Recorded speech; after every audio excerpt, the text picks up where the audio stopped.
C'est rare en tant que danseur provenant de troupe folklorique que tu as accès à un musicien, que souvent on est 20 pour 3 musiciens. Personnellement, c'était un gros challenge de niveau chorégraphie, parce que c'est quelque chose que j'ai pas fait souvent dans ma vie. C'est peut-être plus des petits pas de jigs par-ci par-là, mais vraiment monter un numéro complet, c'était une première pour moi. Pour les deux, c'était comme du défrichage, là, tu sais. Moi non plus, j'avais pas fait beaucoup de ce genre de projet de création. Même si on avait de l'accompagnement pour nous guider un peu, il reste qu'on se sentait tous les deux comme dans un bac à sable ensemble, puis on jouait là, tu sais.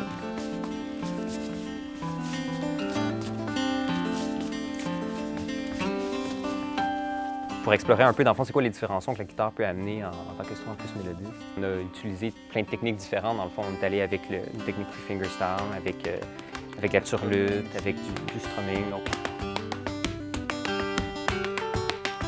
il y a toujours un moment où quand tu as un violonneux qui part, puis qui est vraiment dedans, puis que c'est intense, bien que j'ai envie de suivre. Ouais, c'est t'as pas le choix de suivre, t'as pas le choix de monter ton intensité aussi. J'aime aller chercher les deux extrêmes, c'est pour ça aussi que j'aime bien le son très doux du fingerstyle, presque un son de harpe. Je trouve qu'il y a un beau partage entre le son de la guitare et le son de la gigue.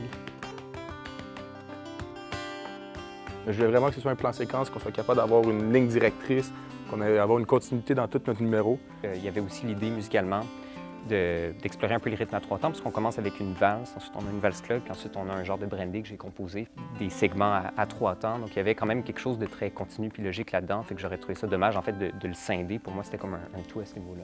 On a réussi à, je pense, faire quelque chose qui est quand même assez rythmique, même si on est dans quelque chose de très doux.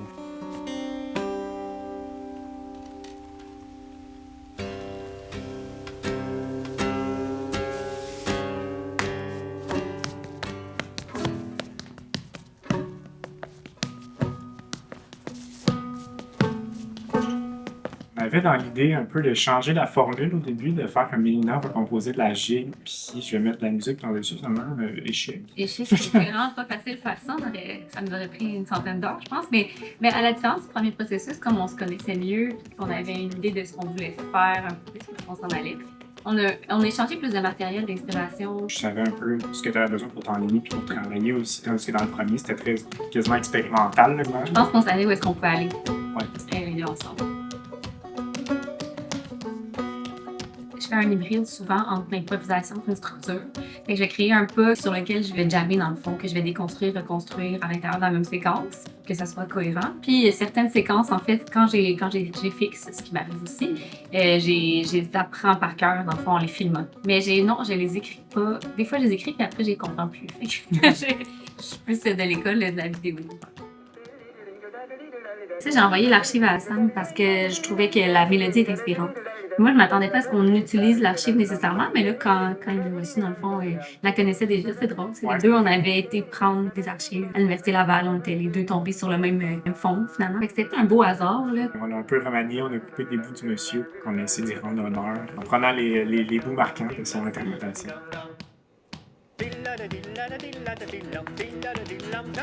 J'essaie de faire quelque chose qui est musical, tout simplement, en premier lieu. Si besoin il y a d'adapter par la suite. Quand il y a des adaptations, c'est des petites adaptations, c'est peut-être rythmiques, peut-être, là, ou comme vraiment des trucs qui se passent dans l'échange plutôt que aller recréer complètement une pièce musicale.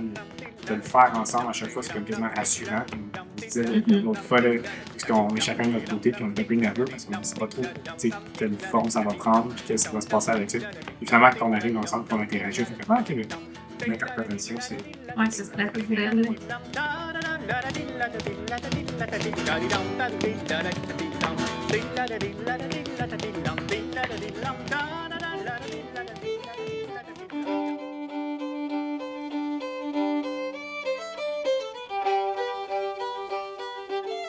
Le plus gros défi, inévitablement, c'est la gravité. Donc, quand on gigue, souvent, on va être plus dans les airs, puis l'archet, il n'aime pas ça. Fait que c'est de trouver des pas de gigue qui vont autant plaire à l'archet que de trouver quelque chose qui joue bien à l'archet, qui va bien aussi avec les pas de gigue. Fait que c'est juste d'arrimer tout ça bien ensemble.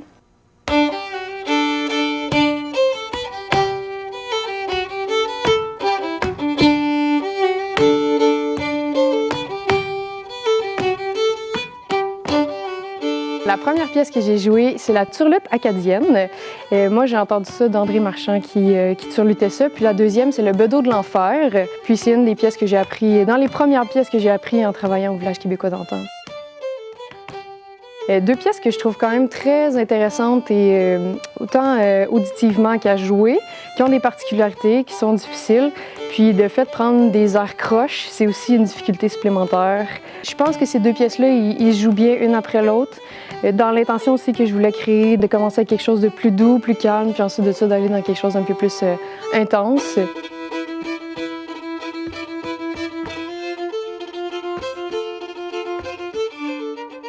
Le fait d'avoir des cours de danse, de gig, ça aide beaucoup à gérer le centre de gravité, à gérer le centre du corps aussi, avoir des abdos, puis justement essayer de bien balancer. Je pense que j'ai quand même une bonne compréhension de mon corps aussi, fait que ça m'aide, je veux pas, à essayer de savoir, ça c'est peut-être un peu trop audacieux, c'est peut-être un peu trop audacieux, mais je le fais pareil.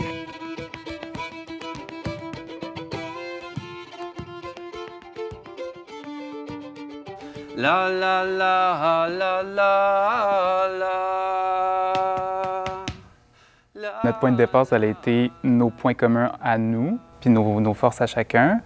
Le fait que les deux, on jouait de l'accordéon, le fait que les deux, on pouvait giguer, ça a été des éléments qu'on a intégrés. Puis Francis étant très bon chanteur, il a pu intégrer ce moment-là aussi. M'envoie jeter de l'eau dans le...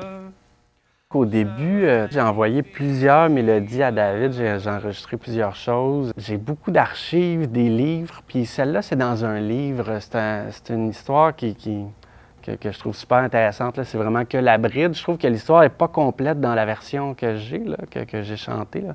Ça commence un peu abruptement. Fait que, là, on dirait de chanter aussi au début avec des la-la, c'est-à-dire établir la mélodie. Je trouvais que ça s'y prêtait bien.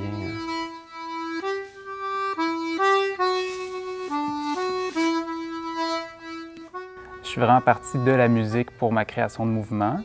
C'est-à-dire que j'écoutais autant la chanson que l'accordéon de Francis, voir ce que ça m'inspirait en fait. Mais toujours en faisant l'effort d'avoir un peu du déplacement ou avoir du mouvement. Puis je me suis rendu compte en fait que mon mouvement à moi, c'était bien des jambes qui allaient par en avant puis en arrière. Là. Ça, c'était, on dirait que naturellement, c'est ça qui venait. Là.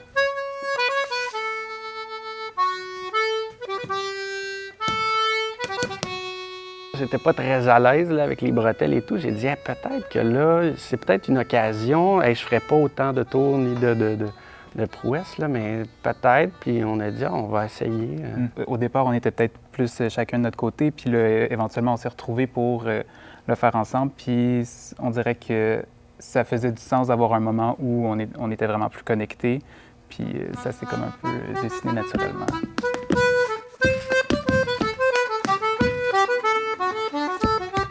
Je me suis rendu compte rapidement que j'allais devoir travailler plus par ambiance pour la pièce parce que, bon, habituellement, je joue plus des mélodies, je m'intéresse aux airs, aux mélodies et tout, puis c'est ce qui est là quand je joue l'accordéon. Mais là, je me suis dit, oh non, on dirait que c'est vraiment plus des ambiances qu'il faut mettre, puis je pense que c'est ce qui peut faire quelque chose de beau, puis c'est peut-être de là qu'émane la poésie, là, je dirais. Là. Je pense que la poésie aussi, elle vient un peu de la tonalité des chansons aussi. T'sais, on commence avec une complainte qui ne veut pas, une mélancolie un peu, où on joue un peu sur ce sentiment-là, où cette poésie-là vient un peu des airs qui ont été choisis. Là.